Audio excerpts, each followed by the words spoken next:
Muito boa tarde. Hoje, quarta-feira, dia 4 de outubro de 2018, está começando a Estação Entrevista comigo, Carlos Roberto. Hoje recebemos aqui em nossos estúdios da TV Estação 26, Luzimar Torres Arruda, conhecido como Jabá, candidato a deputado distrital. Muito boa tarde, Jabá. Seja muito bem-vindo à Estação Entrevista comigo, Carlos Roberto. Satisfação tê-lo conosco aqui. Satisfação é toda minha, Carlos. Boa tarde, sou Jabá, para quem não me conhece. Boa tarde, Elton, que está hoje como produtor. Agradeço à Estação 26 por ter concedido a nós um espaço relevante, né, durante toda a trajetória. E nós estamos com o nosso nome à disposição, agora para as urnas, né? No dia 7 de outubro, a sociedade de Brasília, os policiais bombeiros militares vão definir qual o melhor caminho para as corporações e a sociedade ter a oportunidade de eleger um militar focado, com história de luta, de trabalhos sociais, para bem representá-la na Câmara Legislativa. Muito bem. Jabá, vamos começar com a seguinte pergunta. É praxe aqui no nosso Estação Entrevista. Conta para a população do Distrito Federal quem é o Luzimar Torres Arruda, Jabá. Luzimar Torres Arruda, Jabá. Nasci em Itapipoca, Ceará, 13/5/69. Cheguei em Brasília aqui na QNM 17, precisamente no conjunto B, acho que casa 14, se eu não me engano. Eu tinha apenas 7 anos de idade, em 1976. E a minha vida foi estudar escola pública, né? Estudei minha vida toda em escola pública. Dos meus 10 anos aos meus 17 anos, 18 anos, fui treinado para ser um atleta, né? Fiz parte da escolinha de futebol do Dom Bosco Esporte Clube, aqui na Ceilândia, que depois se transformou em Juventude Atlético Clube. Nós tínhamos uma categoria de base que era coordenada pelo Mário José Lopes. Mário José Lopes veio da Vila do API, fez esse trabalho social com a criançada aqui em Ceilândia, de onde saíram muitos craques. E eu estava dentro do projeto. Em 1988 eu já tinha ido para o Anápolis, tinha retornado, já tinha ido no Fortaleza, tinha retornado, e fui jogar no Tiradentes em 1988. Tinha uma proposta do Guarani e outra do Flamengo, quando eu quebrei a tíbia e o perônio. E naquele momento foi uma dor muito grande na minha vida, porque a minha vida eu tinha projetado para ser um atleta de futebol profissional. E depois eu tive que repensar na minha vida, né? Foi uma dor muito forte, muito contundente. E dali, quando eu fiquei bom, eu comecei a pensar, eu tinha que continuar estudando, né? Certo. Aí eu peguei e fui trabalhar de cobrador para ajudar em casa, né? Que filho com 17, 18 anos, em casa, sozinho, pai, mãe, irmãos. Fui ajudar o pai a cuidar dos irmãos, né? Certo. E eu fui trabalhar de cobrador na Planeta, trabalhei de cobrador durante 2 anos e 8 meses na Aviação Planeta. E trabalhava à noite, de 17 a 1 da manhã. E pela manhã eu estudava e à tarde ainda fazia educação física, né? Antes das 17. Então, assim, eu tinha uma vida muito agitada, comprometida com o trabalho, com a educação. E depois disso eu peguei e resolvi fazer alguns concursos públicos. Aí eu fiz o de carteiro dos Correios, passei, fiquei 2 meses e meio nos Correios, e fiz o da Polícia Militar. E fui chamado para a Polícia Militar. Em 1991 entrei na Polícia Militar. Durante esse período, na própria expansão do setor onde eu morei, de 85 a 93, eu fiz alguns projetos como dar aula para idosos, né? Dei aula para idosos, para alfabetização de idosos, que era no método Paulo Freire. Isso tudo voluntário. Voluntariamente também eu constituí algumas escolinhas de futebol para ajudar ali naquela criação daquela criançada, né? Para ajudar as crianças ali. E depois que eu entro na polícia, em 93, eu mudo para o Recanto, né? Sou um dos primeiros moradores da cidade de Recanto das Emas. E ali eu vendo aquela criançada durante o dia na rua. E só tinha lama, poeira, ou era lama ou era poeira. Não tinha iluminação pública, não tinha asfalto, não tinha nada. E a gente tinha que realmente começar a observar aquela criançada, até mesmo porque eu trabalhava à noite.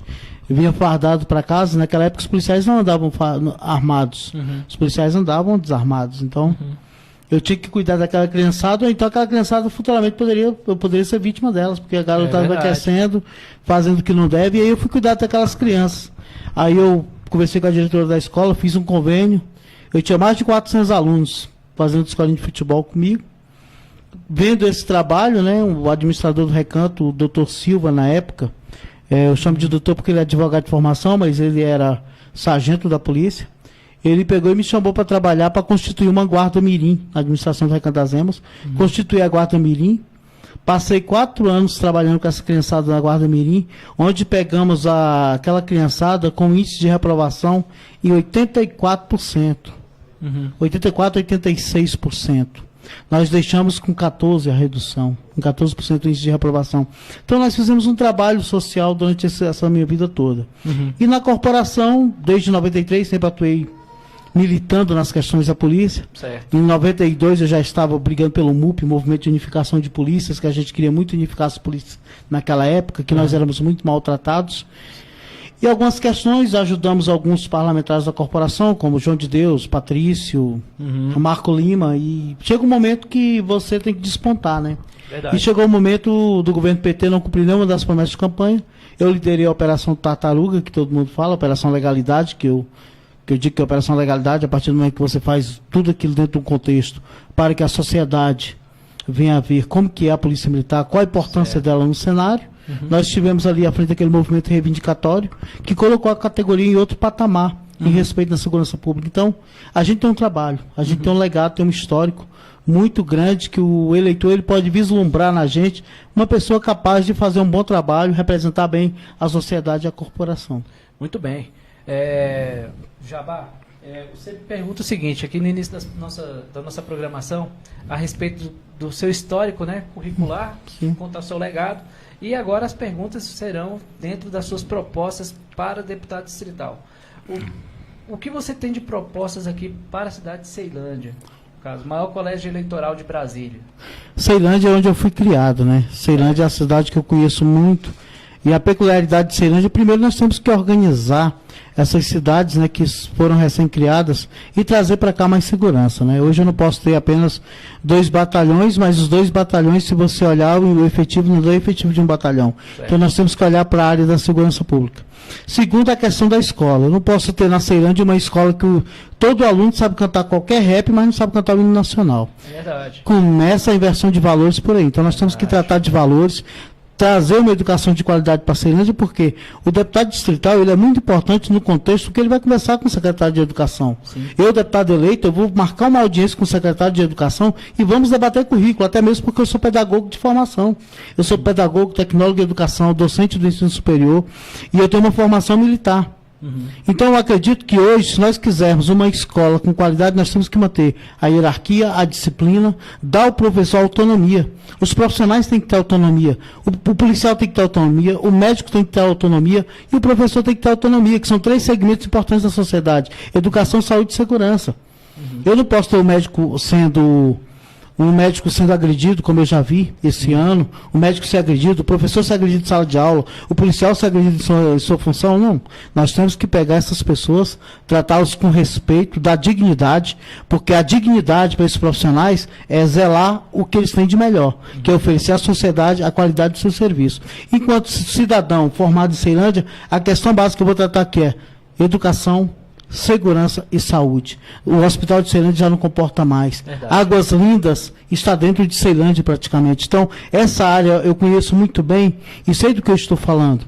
O entorno de Brasília, somados com Brasília hoje, a Rídia faz 5.300.000 habitantes. Então hoje nós temos uma rede com uma população enorme que usufrui de Brasília direto e indiretamente. Temos que cobrar uma contrapartida maior do governo do estado do Goiás, tanto na questão da saúde quanto na questão da segurança, e assim sucessivamente.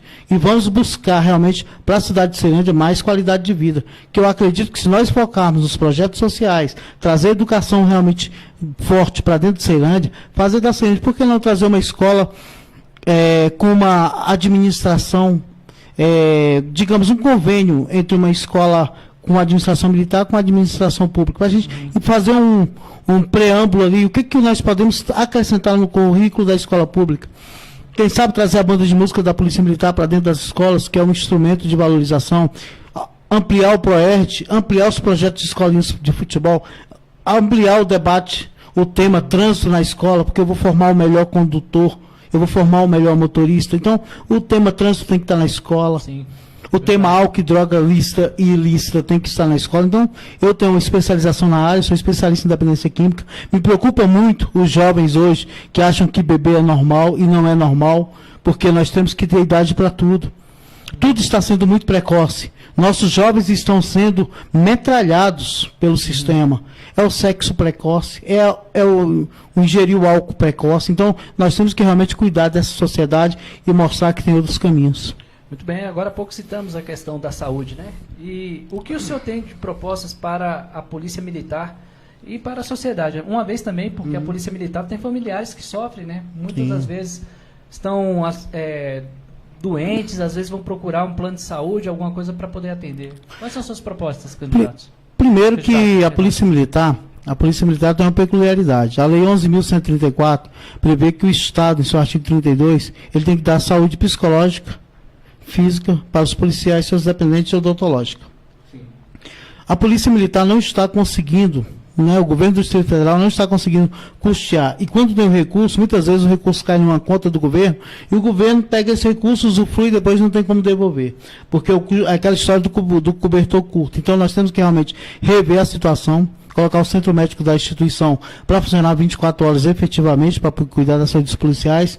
Eu não posso ter o policial e sua família ser atendido num ambiente público, onde, quando ele prende o marginal, se ele toma um tiro na ocorrência, o marginal toma um tiro na mesma ocorrência, cai os dois no mesmo hospital, no mesmo leito.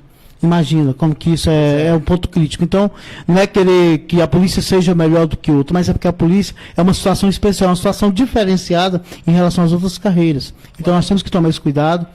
Tem uma responsabilidade muito grande, que é recuperar aquele centro médico para funcionar 24 horas, fazer com que o Estado cumpra o que está escrito na lei, cumpra o que está escrito na lei, chamar a corporação para o debate, para o diálogo, porque com debate, com diálogo, a gente constrói tudo, porque se nós vermos que realmente o policial, ele quer uma saúde de qualidade, ele quer ser atendido. Sim. Porque não é um plano empresarial, já que está previsto em lei? Qual é a dificuldade de fazer isso? Alguém está com um plano empresarial, acredito que a gente vai economizar dinheiro, economizar recursos e vai dar um atendimento com muito mais qualidade. Hoje, por exemplo, um policial que aposenta aqui no Distrito Federal, que reforma, ele vai para a reserva, está morando em outro estado.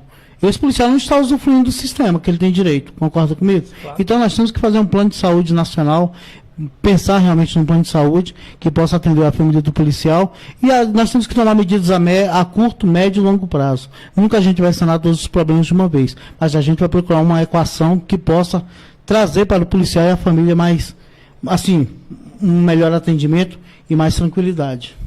Muito bem. Estamos entrevistando Luzimar Torres Arruda, candidato a deputado distrital. Qual partido? PTC. Pelo PTC. Partido Trabalhista Cristão. Exatamente. Batendo papo conosco aqui na TV Estação 26, comigo, Carlos Roberto, do Estação Entrevista. Em relação ao plano de carreira da Polícia Militar e Corpo de Bombeiro, quais são as suas propostas, candidato? Primeiro que todo servidor público tem que ter uma carreira, uma carreira definida. Por exemplo, hoje eu posso citar a Polícia Civil, que é a carreira de segurança pública. Sim. Um agente da Polícia Civil com 13 anos, ele está no topo da carreira. O policial militar chega aos 30 e não está no topo da carreira. Então, essas peculiaridades nós temos que focar num plano de carreira assim. Precisamos de uma carreira justa, digna e mais acelerada, porque eu não posso ter um policial que passe 10 anos de soldado para depois ele sair cabo com 15 anos de corporação. Para ele sair terceiro sargento com 20 anos de corporação, e ele nunca vai sair subtenente, que é o topo da carreira de praça. Então, nós temos realmente que fazer uma carreira mais séria, garantir aos policiais mais novos que eles permaneçam na instituição, porque muitos policiais entram, se formam com 2 anos de polícia, no máximo 3 anos estão saindo. 30% do efetivo já dos mais novos saíram porque viram em outras carreiras como é que se diz?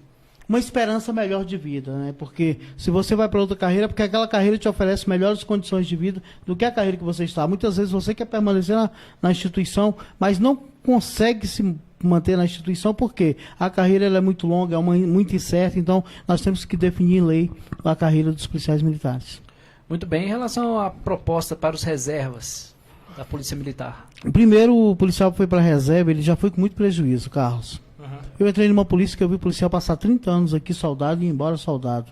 Um excepcional comportamento. Eu não posso admitir que um policial entre aqui hoje, todo mundo com nível superior, e vai embora soldado, cabo, terceiro, segundo sargento ou até primeiro. O policial tem que ir embora no mínimo subtenente. Segundo, o pessoal que está tentando voltar para ajudar o governo. Eu acredito que o governo vai precisar contratar pessoas na reserva, mas que ele traga realmente pagando no mínimo o que a lei prevê, que é o PTTC, né? O PTTC prevê que um policial que venha trabalhar após a sua aposentadoria, que ele trabalhe dentro do expediente, né? Que seria louvável colocar ele no expediente, colocar os outros policiais na rua e colocar aquele policial que já deu a contribuição dele na rua, ali cuidando do expediente. A cuidar do expediente ali, né? E da guarda do quartel. Então, assim, eu acredito que o pessoal da reserva que está nos assistindo, eles têm que entender que nós vamos fazer um trabalho para eles, para inseri-los com respeito, com retidão. Porque o policial que foi embora, ele foi embora perdendo muito. Ele sabe, quando ele vai embora, o policial vai embora, ele perde mais de R$ 1.500 no salário. Nós temos que ter a paridade entre ativos e inativos. Porque todas as corporações, elas têm a paridade. A Polícia Militar não tem a paridade. E nós vamos buscar um mecanismo para fazer a paridade. Quero trazer também para a Polícia Militar do Distrito Federal, para os policiais inativos, a criação do Centro de Convivência do Inativo. O papo do policial que passa 30 anos, Carlos, o papo dele é aqui, ó, papo de parceiro. Certo. Esse papo aqui, quem conhece eu e você que trabalhamos junto numa viatura. Passou 30 anos, eu fui embora, você foi embora, a mulher está no mercado de trabalho, filho no mercado de trabalho ou na escola, e ele está em casa largado, porque não tem com quem conversar, que é um papo diferente. Certo. E aí vem a depressão, vem a angústia, vem a insônia, vem o alcoolismo.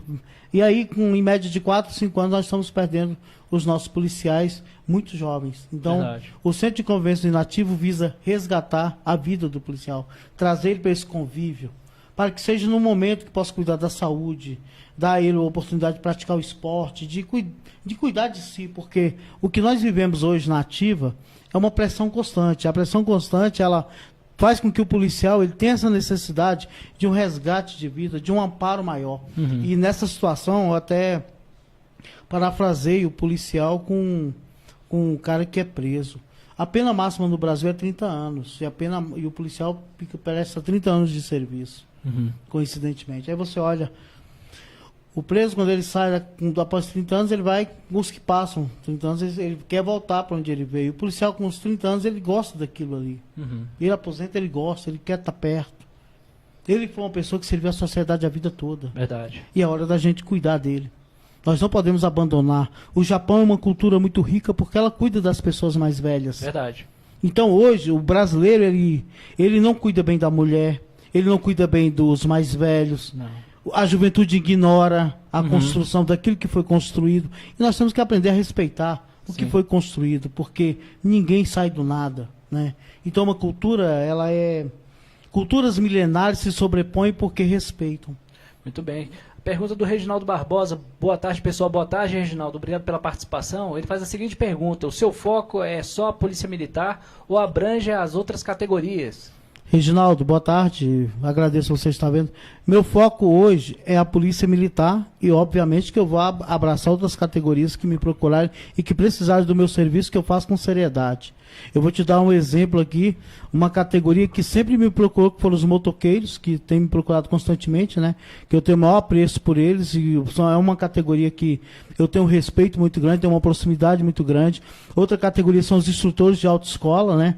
Que trabalham aí no sol, dia a dia, que ficam sofrendo e não têm estrutura mínima do governo. São categorias que a gente realmente vai olhar com carinho. Você pega e olha para os TecPen. TecPen tem me procurado. Já Bahia aí, se você chegar lá, você vai nos ajudar? Com certeza, eu sou deputado de todo mundo. Certo. Eu sou deputado, sou policial militar, oriundo de minha categoria, eu vou defender minha categoria. Agora, eu não vou deixar de defender a sociedade candanga, porque nós temos um apreço. Nós representamos 1,24 avos da população do Distrito Federal.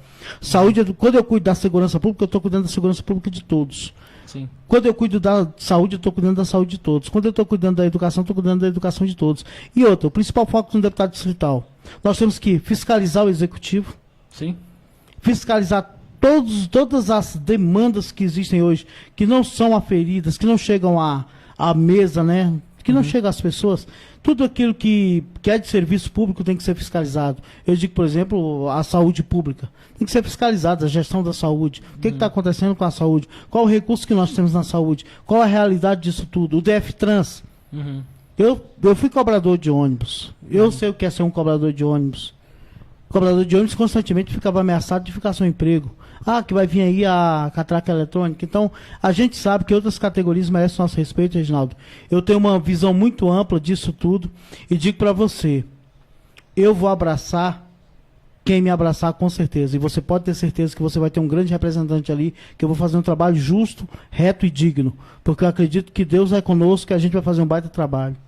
Muito bem. Em relação a Shoen da PMDF, fala a respeito pra gente, por favor. Shoen é o curso de habilitação de oficiais, né, administrativos. Shoen. No ano de 2009 foi criada a lei, né, 12086, e essa lei tratou das promoções do policial. Certo. E o curso de oficiais foi colocado durante 5 anos, foi sobrestado e foi feito apenas por antiguidade. Durante esse governo, seria previsto só a caneta. E o governo pontuou, né, que seria só caneta, e algumas pessoas tentaram colocar sua antiguidade, usufruindo lá do mandato até do deputado Fraga, se eu não me engano, na Câmara Federal, e tentaram colocar essa questão, e me chamaram para negociação, falaram que ia ser realmente só caneta, e eu peguei e ponderei e falei que não era justo com os mais antigos, até uma vez que eu tinha um policial com matrícula de 9, 10 mil, policiais antigos mesmo, que estavam esperando para fazer o curso. Em 2014, houve um projeto de lei que foi proposto aos policiais militares, e a própria corporação escolheu 50% por antiguidade e 50% por caneta. Daí eu apresentei isso, falei, olha, em 2014 foi feito uma espécie de plebiscito interno, foi resolvido isso. Eu acredito que esse hoje é o melhor caminho. Foi o que foi feito. O que nós queremos com o Shoen? O Shoen está acontecendo. E é meio a meio. Metade de caneta, metade de antiguidade. Que eu acho que no momento é o mais justo. Até mesmo porque tem um policial antigo que merece ir por antiguidade e tem um policial que aspira a ascender a carreira. Ele não tem culpa se a polícia não se organizou para ter essa carreira que eu tanto vos falo aqui. Então, esse policial, ele tem o direito dele, sim, de querer fazer a prova, né, de querer acelerar a sua carreira. Entretanto, nós também temos que ouvir a corporação. E nós vamos ouvir novamente a corporação para saber o que de fato a corporação pensa e o que ela quer. E vamos aguardar também a questão do ADIM, que está no STF, sobre a questão do curso de oficiais, né? De oficiais administrativos, que a gente tem que ver o que vai ser resolvido lá para a gente dar continuidade no processo aqui. Muito bem, olha só, o Reginaldo Barbosa respondeu: sou vigilante e precisamos de representantes. Se você abraçar a categoria, estamos juntos. Olha aí, apoio. Com certeza, Reginaldo, te agradeço aí. Eu acredito que, digo para você, Reginaldo, eu sou um futuro parlamentar, se assim Deus permitir, que vou abraçar as causas justas. E a causa do vigilante é uma causa justa, como é a causa de todo trabalhador brasileiro. Nós somos de um país rico, um país que tem muito e dá muito pouco, né, para nós trabalhadores. E nós vamos lá para buscar essa representação com respeito. Ganhou a participação e acabou ganhando o apoio aí do eleitor aí. O Estação Entrevista oportunizando aí encontros dos eleitores com os candidatos. Se identificaram, isso acontece. Cleuber Soares, boa tarde. Soares. Boa tarde, a Cleuber. Cleuber, né? Cleuber Soares, boa tarde, obrigado pela audiência. E em relação às suas propostas aqui, percebi que você também tem um projeto voltado justamente para isenção do IPI, aquisição de veículos. Conta para a população esse projeto. Esse projeto ele é um projeto que ele não visa só os policiais militares, ele visa outras categorias, que aí aproveita o Reginaldo, né? Como, por exemplo, o cara que trabalha com autoescola, ele comprar o veículo dele, você pega uma carreira, por exemplo, você pega uma carreira das pessoas que trabalham em segurança pública, pessoas que trabalham em educação. Então a gente tem que começar a dar incentivos a outras pessoas para que elas possam realmente comprar veículo. Isso vai movimentar o quê? Vai movimentar a economia do Distrito Federal e vai dar oportunidade para as pessoas começarem a se inserir em outras situações interessantes. Sim. Porque hoje o imposto é muito caro. Então o Distrito Federal, eu tenho uma ideia de que o Distrito Federal tem que reduzir os impostos para atrair mais pessoas pagando. Ontem eu estava numa reunião em Vicente Pires, todo mundo estava reclamando do valor que o governo está cobrando do imóvel hoje. O valor é injusto, porque aquelas pessoas, quando compraram o terreno, tinham um valor X. As melhorias, quem fez foram aquelas pessoas. Sim. Então o governo tem que cobrar aquilo que eles fizeram. O governo tem que cobrar pelo espaço, pelo solo. E se o governo cobra uma taxa razoável, a inadimplência cai e a arrecadação sobe. Exato. Isso é uma conta básica. Verdade. Então nós temos uma visão muito ampla de como trabalhar isso. Motorista de táxi, motorista de Uber.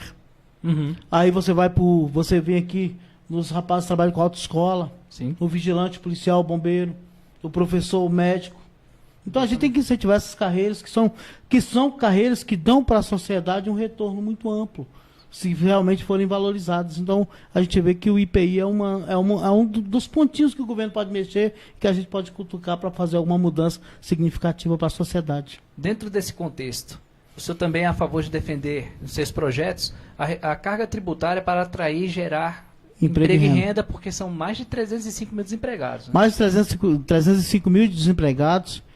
E sabe quantas empresas foram embora de Brasília? Vários. Mais de 60 mil empresas foram embora de Brasília. Então, hoje, o setor produtivo, ele que empregava mais, ele que trazia mais emprego e renda, infelizmente, Brasília, com uma carga tributária altíssima, perdeu empresas para Valparaíso de Goiás, perdeu empresas para cidades próximas, e nós temos que atrair, até mesmo porque o nosso público é um público que é um público especial. Brasília é a capital. A nossa renda per capita é a maior do país. Sim. Hoje, uma arrecadação, o GDF, ele trabalha em torno com uma arrecadação de 40 bilhões de reais ano.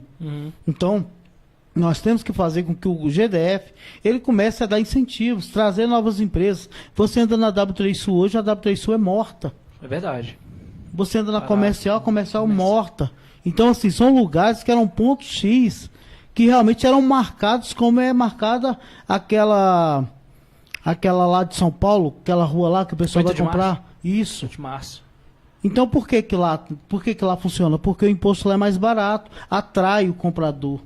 Entendeu? E a gente tem que atrair as pessoas para comprar, porque quando você baixa o imposto, você vai gerar emprego, você vai gerar renda, vai trazer novas empresas, vai trazer nova perspectiva. A construção civil emprega mais. Então, a construção civil é um dos lugares que mais se emprega. E olha o tamanho do nosso entorno. Verdade. Então a gente tem que usar muita inteligência para poder fazer de Brasília o entorno, junto com o Goiás e Minas Gerais, que fazem parte desse anel viário, soluções inteligentes para a gente poder, por que não, incentivar o próximo governo a construir ferrovias.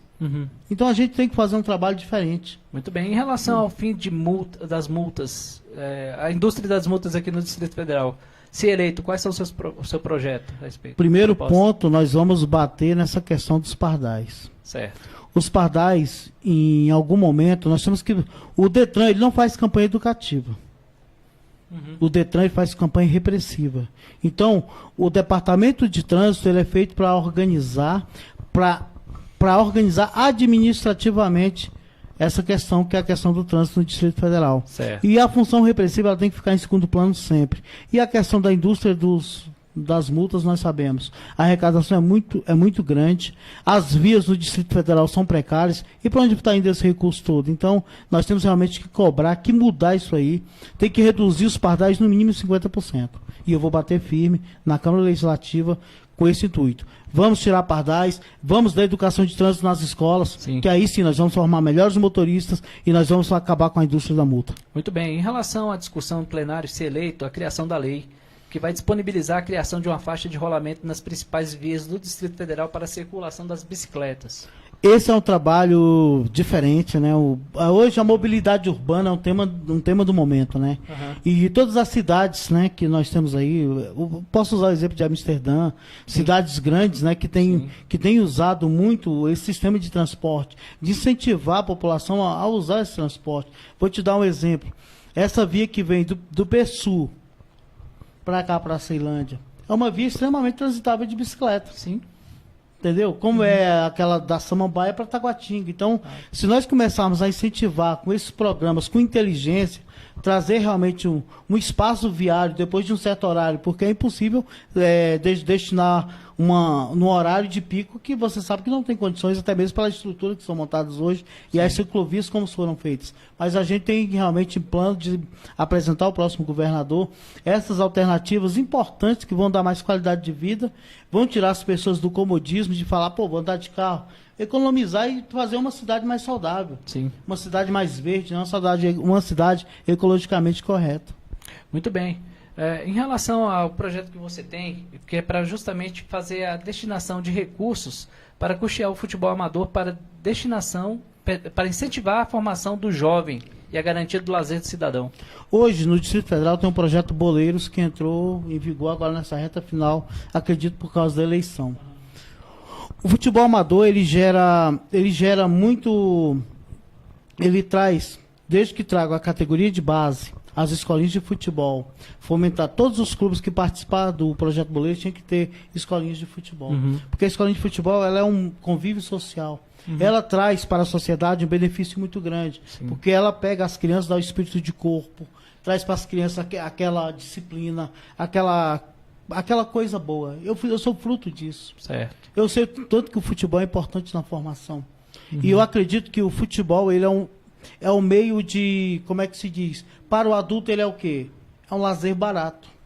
É um lazer barato. Então, nós temos que realmente destinar recursos, buscar junto ao governo do Distrito Federal, até mesmo por emendas, destinar para que o esporte amador eles venha a ser desenvolvido no âmbito desde a criança até o master. Para que nós tenhamos mais pessoas praticando esporte com melhor qualidade, com respeito, e ver se a gente forma uma sociedade melhor.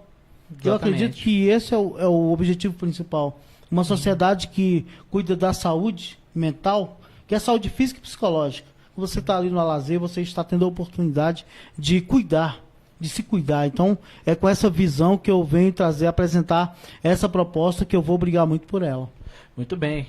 Em relação ao assunto que vamos entrar agora, todo mundo está sabendo que o senhor foi preso, está preso, né? Recentemente. Isso.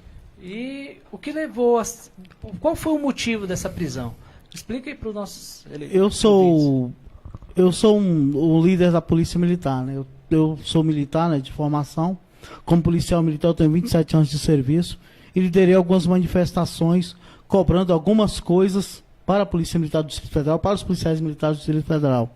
Esse processo foi uma denúncia dos policiais de maus tratos no batalhão escolar. As denúncias foram comprovadas, chegou na auditoria militar. Só que quando chega na auditoria militar, uma denúncia feita por nós, que na época era um blog, e o blog não poderia, como blog, eu não poderia em momento nenhum ser cerceado o direito de publicar alguma coisa. Então, assim, aí o que aconteceu? Eles viram a situação, o que nós escrevemos não valeu de nada, simplesmente armaram lá, falo mesmo, armaram, e colocaram lá publicação e crítica indevida. Inverteram o processo. Peraí, de denunciante eu virei denunciado. Então, porque eu publiquei uma situação e eu fiz uma crítica àquela situação. Agora, eu te pergunto, a Constituição é de 88. Exatamente. Certo? O Código Penal Militar é de 1969. Qual que é a lei magna do país? Qual que é a lei magna do país? É a Constituição de 1988. Aí você pega e você vai e me faz a pergunta, por que o juiz te prendeu se você está em campanha eleitoral? Segundo a lei eleitoral, faltando 15 dias para a eleição, nenhum candidato pode ser preso, salvo em flagrante delito. Esse processo foi em 2015. O processo foi para a segunda instância, foi acelerado pelos inimigos. Foi acelerado pelos inimigos. Alguém tinha um interesse em me deixar inelegível, porque enquanto você estiver cumprindo, se foi dentro daquele período que está registrando a candidatura, você ficar inelegível. Só que o juiz mandou me chamar dia 17. No dia 17, a polícia informou que eu estaria em campanha. Ele pegou e remarcou para o dia 25. Dentro desse período, eu digo que foi Deus. Minha candidatura foi deferida. Quando minha candidatura foi deferida, o juiz parece que não gostou. E aí, chegando lá dia 25, ele meteu os pés pelas mãos, disse que eu ia ficar preso no batalhão que a polícia determinasse, ia ficar de 22 às 5 da manhã. Estou cumprindo todos os dias e vou cumprir até o final. E estamos em campanha durante o dia e durante a noite eu estou preso. Não tenho direito à televisão. Não tenho direito a celular. Estou incomunicável durante esse período. Tranquilo. Eu fui formado para a guerra. Então, eu estou dentro de uma guerra e dentro dessa guerra você tem que segurar. Tem que segurar e eu estou segurando a minha onda porque eu acredito muito no poder de Deus e naquilo que é justo. E essa injustiça que foi cometida comigo, lá na frente a gente vai procurar o reparo, né? O reparo jurídico, que é o ideal. Então, a gente está trabalhando muito. Eu tenho uma responsabilidade muito grande sobre os meus ombros, que é defender os policiais bombeiros militares. Então, todos os processos que eu tenho, meus 27 anos de corporação, foi defendendo os policiais bombeiros militares. E essa foi uma causa do batalhão escolar, exclusivamente dos policiais do batalhão escolar. Muito bem. Olha só, a participação da Adriana McAllister. O Kleber Vixe, dá pra ver, não dá pra ler porque tá um pouco Ó, longe. Adriana, o Kelsen e o Elton falaram que os motoboys estão fechados com você. Obrigado, Adriano. Um abraço a todos os motoboys. Diga para eles. Vamos fazer um trabalho sério com eles e organizar a profissão deles aqui no Distrito Federal. Obrigado pela participação, Adriana. Infelizmente, estamos chegando ao final do nosso programa. Daqui a pouco vai entrar outra programação. Mas eu gostaria que você deixasse um recado ali para a população do Distrito Federal, falasse o seu número. Pode ficar à vontade. Carlos, eu agradeço. Agradeço o Yelta, agradeço o Carlos. Mas primeiramente eu quero agradecer a Deus que tem me dado forças para superar esse momento difícil. É um momento difícil, mas Deus é fiel e justo, como diz a Kátia Vasconcelos ali. Eu quero fazer o melhor trabalho de um representante da segurança pública do Distrito Federal. Eu vou ser o melhor representante que os policiais e bombeiros militares um dia sonharam. Eu vou ser um representante justo e digno para aqueles que não são policiais e não são bombeiros, que vão precisar do meu apoio, porque eu fui criado na Ceilândia. Eu sei o que é sofrer. Eu fui cobrador de ônibus, eu fui carteiro. Eu sei a história de vida do trabalhador, eu andei de ônibus. Eu digo para o senhor e para a senhora, eu sou o Jabá, Luzimar Torres Arruda, candidato a deputado distrital 36190. Se querem pessoa justa, do bem, correta, com um histórico de vida limpo, que defende uma sociedade mais justa, uma educação mais justa, vote Jabá. Vote Jabá que você não vai se arrepender. E tudo vai mudar, porque eu acredito que Deus tem nos levantado para um novo tempo. Eu agradeço a todos e que Deus os abençoe muito, porque domingo, vote Jabá 36190, porque as coisas vão mudar. Esse foi a Estação Entrevista comigo, Carlos Roberto. Continue conosco daqui a pouquinho, Lineuda da Sustentabilidade, ao vivo aqui pela TV Estação 26, no meu programa Estação Entrevista. Muito obrigado, fiquem com Deus. Muito obrigado, candidato. Eu que agradeço, Deus te abençoe. Amém. Obrigado, Elton.